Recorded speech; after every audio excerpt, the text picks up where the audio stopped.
ഈശോ ധരിച്ചിരുന്നത് മുഴുവനും പിതാവ് എൻ്റെ കൂടെ ഉണ്ടാകും, അപ്പോൾ എനിക്കത് അതിജീവിക്കാൻ പറ്റുമെന്നാണ്. എനിക്കത് ജീവിക്കാൻ പറ്റും. ഇപ്പോൾ ഈശോയുടെ മനുഷ്യാവതാരം എന്ന് പറയുമ്പോൾ ഈ മാനുഷികതയുടെ ഒരു പിൻപിടുത്തം ഉള്ളത് കാരണം ചില കാര്യങ്ങളുടെ അറിവുകൾ കാലക്രമേണ അറിവ് വരത്തുള്ളൂ. കാലക്രമേണ എന്ന് വെച്ച് കഴിഞ്ഞാൽ ആ സമയമാകുമ്പോൾ, അതാണ് ഈശോ പറഞ്ഞത്, ആ സമയത്ത് അറിവ് നൽകുമെന്ന്. ചില കാര്യങ്ങൾ ക്രിസ്തുവിനും ആ സമയത്താണ് കിട്ടത്തുള്ളൂ. വിശുദ്ധാത്മാവിൻ്റെ പ്രവർത്തന ഫലമായിട്ട് പിതാവ് ഇല്ലാത്ത കാര്യം ഈശോനോട് മുൻകൂട്ടി പറഞ്ഞിട്ടില്ല, ആ സമയത്തേ പറയത്തുള്ളൂ.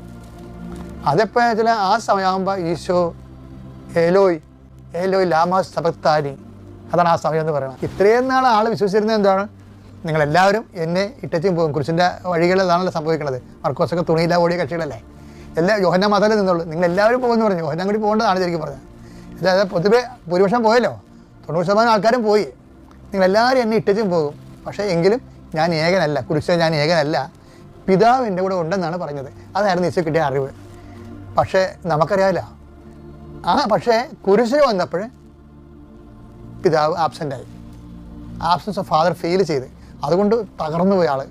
ഇപ്പോൾ ഈശോയുടെ തകർച്ച കംപ്ലീറ്റ് ആകണത്, അതായത് ഈ പാഷൻ, കംപ്ലീറ്റ് പാഷൻ ആകണത് ഈ ടൈമിലാണ്, എലോയെ വിളിക്കുമ്പോഴാണ്.